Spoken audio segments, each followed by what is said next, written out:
నమస్తే welcome to Leo news. Jaganmohan Reddy అధికారంలో ఉన్నప్పుడు సోషల్ మీడియా వేదికగా మహిళలపై ఎలాంటి దుష్ప్రచారం చేశారో మనందరికీ తెలిసిన విషయమే. దీనిపై చాలా మంది మహిళలు కూడా అవమానకర పరిస్థితులను ఎదుర్కోవడం జరిగింది. చాలా మంది వీటిని బయట పెడితే కొంతమంది బయట పెట్టకుండా ఆత్మహత్యలు చేసుకున్న సందర్భాలు కూడా మనం చూసాము. మరి దీనికి సంబంధించి గవర్నమెంట్ మారాక కూడా ఇప్పటికీ కూడా ఆ సోషల్ మీడియాలో ఆ పిచ్చి రాతలు అవి ఆగలేదు అని చెప్పి టీడీపీ జనసేనకు సంబంధించినటువంటి కొంతమంది మహిళలు నున్నా పోలీస్ స్టేషన్లో ఫిర్యాదు అయితే చేయడం జరిగింది. దీనిపై పోలీసులు యాక్షన్ తీసుకోకపోతే తామే స్వయంగా రంగంలోకి దిగి ఏదో ఒక చర్యను ప్రారంభిస్తామని చెప్పి కూడా వాళ్ళు హెచ్చరించారు అని కూడా వార్తలు వస్తున్నాయి. దీనికి సంబంధించి మరిన్ని వివరాలు తెలుసుకుందాం. మనతో పాటు ఉన్నారు సీనియర్ పొలిటికల్ అనలిస్ట్ అంకమరావు గారు. నమస్కారం సార్. సో జగన్మోహన్ రెడ్డి హయాంలో సోషల్ మీడియా వేదికగా మహిళలను ఎంత అవమానకర పరిస్థితుల్లో అవమానించారో మనందరికీ తెలుసు. సో దానికి రియాక్షన్ ఇప్పుడు వచ్చింది. ఎందుకు అంటే ఇప్పుడు చాలా మంది మహిళలు కూడా పోలీస్ స్టేషన్లో కంప్లైంట్ ఇచ్చారు. ముఖ్యంగా నున్నా పోలీస్ స్టేషన్లో కంప్లైంట్ ఇచ్చారు. యాక్షన్ తీసుకోకపోతే మేమే రంగంలోకి దిగుతామని అంటున్నారు. మీరేం చెప్తారు సార్ దాని గురించి? అంటే ప్రజల్లో చైతన్యం వచ్చింది.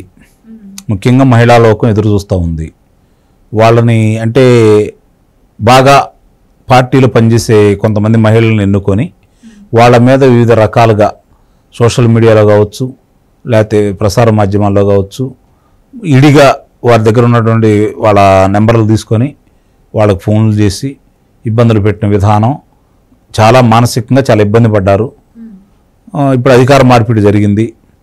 అయినా సరే ఇప్పుడు వైఎస్ఆర్సీపీ పార్టీకి సంబంధించిన వాళ్ళు ఇంకా అదే కొనసాగిస్తూ చాలామందికి మానసిక వేదన గురి చేస్తూ ఉన్నారు.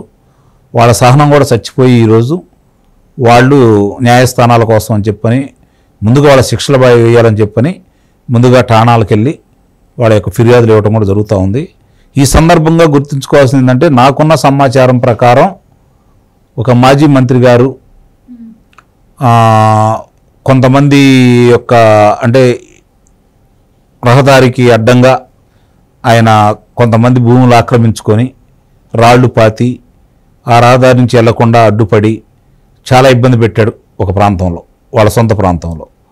దానికి సంబంధించి అధికార మార్పిడి జరిగిన తర్వాత వాళ్ళందరూ తిరగబడి ఆ రాళ్ళు వీకేసి రహదారి గుండా నడుచుకుంటూ వెళ్తూ ఉన్నారు. దానికి సంబంధించిన విషయాలకి కొంచెం అతను నోరు జారి మాట్లాడిన దాన్ని దృష్టిలో పెట్టుకొని మహిళలందరూ కూడా అక్కడున్న శాసనసభ్యుడికి ఒక హెచ్చరిక చేశారు. నెల రోజుల్లో అతను చేసిన దానికి మీరందరూ అతను అదుపులో తీసుకొని శిక్షిస్తే సరే ఉంది, లేకపోతే ఆడవాళ్ళమైన మేమే శిక్షించాల్సి వస్తుంది, నడి బజార్లో అతనికి ఎలాంటి పరాభవం చేయాలో మేము చేస్తాము అని చెప్పిన ఒక హెచ్చరిక లాంటి సందేశాన్ని కూడా ఇవ్వడం కూడా జరిగింది. అట్లాగే ఇప్పుడు మొన్న దాంట్లో అలాగే వివిధ ప్రాంతాల్లో ఇప్పుడిప్పుడే మహిళలు బయటకు వచ్చేసి వాళ్ళ మీద వికృతమైనటువంటి రాతలు రాసే వాళ్ళ మీద, పదాలు ప్రయోగించే వాళ్ళ మీద, మాట్లాడే వాళ్ళందరి మీద కూడా చర్యలు తీసుకోమని ధైర్యంగా ఈరోజు ముందుకు వస్తున్నారు. 2019 నుంచి 2024 వరకు స్వాతంత్రం అనేది లేదు ఆంధ్ర రాష్ట్రంలో. ఎవరైతే ఫిర్యాదు చేస్తారో వాళ్ళ మీదే తిరిగి ఫిర్యాదులు చేసేసి వాళ్ళనే శిక్షించడం కూడా జరిగింది గతంలో చూసుకుంటా ఉంటే. మీరు అన్నట్టు చాలామంది మానసిక వేదనతో చనిపోయారు, ఆత్మహత్యలు చేసుకున్నారు. చాలామంది శ్రీమూర్తులు అపహరణకు గురయ్యారని చెప్పి కూడా మనకి సమాచారం ఉంది. ఇది కేంద్ర ప్రభుత్వమే దానికి లెక్కలతో సహా చెప్పడం కూడా జరిగింది. మరి ఇవన్నీ దృష్టిలో పెట్టుకున్న తర్వాత ఈ ప్రభుత్వం వచ్చిన తర్వాత వీటన్నిటికీ అడ్డుకట్టబడుతుంది, ఇక ఆగిపోతాయి అని చెప్పి భావించారు చాలామంది. అంటే ఈ విధంగా మాట్లాడటం కానీ సోషల్ మీడియాలో పెట్టడం కానీ లేకుండా ఉంటుందని చెప్పి చాలామంది భావించారు. కానీ పరిణామాలు చూస్తూ ఉంటే వాళ్ళు ఇంకా అదే కొనసాగిస్తూ ఉన్నారు. అంటే సార్ మనం చూసాం ప్రభుత్వం మారాక హోంమంత్రిగా అనిత గారిని నియమించిన తర్వాత ఆవిడ ప్రెస్ మీట్ పెట్టడం, ఈవెన్ గతంలో జగన్మోహన్ రెడ్డి హయాంలో సోషల్ మీడియాలో ట్రోలింగ్కి అనిత గారు కూడా గురయ్యారు. సో నేను దీని పరంగా చట్టపరంగా చర్యలు తీసుకుంటాను అని చెప్పి ఆవిడ వార్నింగ్ ఇవ్వడం కూడా మనం చూసాం. ఇందులో భాగంగానే అప్పుడు సోషల్ మీడియా ప్రతినిధిగా ఉన్నటువంటి సజ్జల భార్గవ్ కూడా అజ్ఞాతంలోకి వెళ్ళిపోయారు అని కూడా మనం విన్నాం. ఎందుకంటే ఆ గీతాంజలి అంశంలో ఆయన వైసీపీ ఎంత డ్రామాలు చేసింది అన్న విషయం కూడా బయటకు వచ్చింది.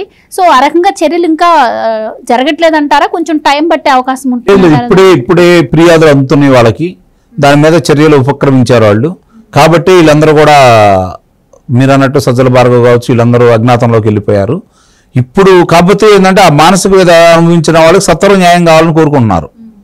వాళ్ళ మీద గతంలో ఇచ్చాము, చెప్పాము, పట్టించుకోలేదు. కానీ ఈ ప్రభుత్వం వచ్చింది కదా, ఇంకా ఆ రాతలు అలాగే కొనసాగిస్తున్నారు.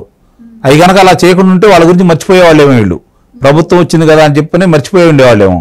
కానీ ఇంకా అదే కొనసాగిస్తున్న తల్లికి ఇంకేంటో వాళ్ళు అదుపులో తీసుకోలేదని చెప్పని వీళ్ళందరికీ బాగా అందరికీ కోపం వస్తుంది.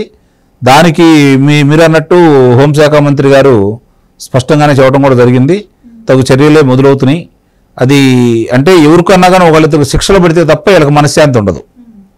ఇప్పుడు దానికి బాధ్యులైన వ్యక్తులకి శిక్షలు విధిస్తే తప్ప ఈ బాధితులకి ప్రశాంతత ఉండదు. అంటే నిన్న మొన్న ప్రెస్ మీట్లో కూడా అనిత గారు చెప్పడం జరిగింది. ఏంటి అంటే కక్షపూరితంగా ఇప్పుడు కూటమి ప్రభుత్వం వ్యవహరిస్తుంది అని చెప్పి వైసీపీ ఫేక్ ప్రచారం చేస్తుంది. ఎందుకంటే మనం ఇంకా ఆ రకంగా యాక్షన్ ఏమి తీసుకోకముందే వైసీపీ ఇలా ఫేక్ ప్రచారానికి దిగింది.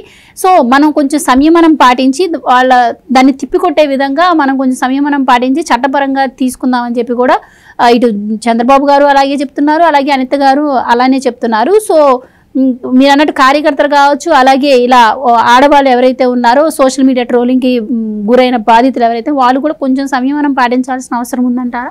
సమన్వయం పాటించాల్సిన అవసరం లేదు. ఎందుకంటే ఫిర్యాదులు చేయాలి. ఎవరిలో కూర్చుంటే ఎలా తెలుస్తుంది? మిమ్మల్ని ఏదన్నా నేను అన్నాను అనుకోండి, మీరు ఇంట్లో కూర్చుంటే ప్రపంచానికి తెలియదు కదా, చూసేవాళ్ళకి తప్ప. అది న్యాయస్థానానికి దృష్టిలోకి వెళ్ళి నాకు శిక్ష పడ్డప్పుడే కదా మీకు న్యాయం జరిగేది.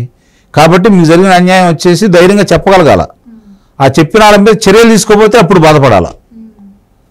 చెప్పిన వాళ్ళ మీద చర్యలు ఆధారాలతో సహా మీరు ఇచ్చారనుకోండి, వాళ్ళు కనుక చర్యలు తీసుకోకపోతే అప్పుడు బాధపడాల. ఇప్పుడు అదే ప్రయత్నంలో ఉన్నారు వీళ్ళు. ఎవరైతే ఫిర్యాదులు చేస్తున్నారో దానికి అందరికీ ఫిర్యాదులు చేసిన వాళ్ళందరూ సమగ్రంగా విచారించుకొని వీళ్ళు వాస్తవం అవునా కదా దృష్టిలో పెట్టుకొని, ఇందుట్లో కొంతమంది కోపంతో ఇవ్వచ్చు, కొంతమంది కావాలని ఇవ్వచ్చు, పార్టీ పరంగా ఇవ్వచ్చు, చాలా రకరకాలు జరుగుతుంటాయి కదా. అన్ని చట్టబద్ధంగానూ న్యాయబద్ధంగానూ జరుగుతూ ఉంటే ఇన్ని అగత్యాలు అయితే జరగవు కదా.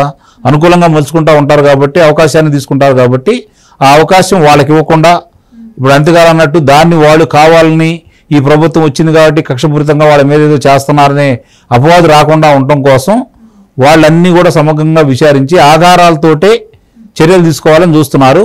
ఇప్పుడిప్పుడే మొదలైనవి కాబట్టి వాళ్ళ ఆధారాలు సేకరించి వాళ్ళందరినీ పిలిపించి మాట్లాడేసి వాళ్ళ మీద చర్యలు తీసుకుంటారని అయితే నేనైతే భావిస్తున్నాను. ఎవరు కొంతమంది అజ్ఞాతంలోకి వెళ్ళిన వాళ్ళు మనం చేయగలిగింది పట్టుకుంటారు. ఎలాగైతే రేపు ఎన్నాళ్ళు ఉంటారో వాళ్ళు మాత్రం కాబట్టి వాళ్ళు బయటికి రావాలి కాబట్టి వచ్చినప్పుడు వాళ్ళు అదుపులో తీసుకుంటారు. ఈలోపు దాన్ని సహకరించిన వాళ్ళని కూడా అదుపులో తీసుకుంటే అప్పుడు వీళ్ళు కొంచెం వీళ్ళ కోపం తగ్గిద్ది.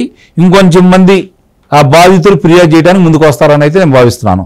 నిస్సందేహంగా రావాలి. మహిళలందరూ బయటకు వస్తేనే ఈ చైతన్యం ఎట్లయితే వాళ్ళని ఓడించడానికి చైతన్యవంతంగా వాళ్ళు పనిచేశారో వీళ్ళ మీద ఫిర్యాదు చేయడానికి కూడా అదే చైతన్యంతో బయటకు వచ్చి సంఘటితంగా ఉండి ఉద్యమిస్తేనే ఇలాంటి వాటికి అడ్డుకట్టలు పడతాయి.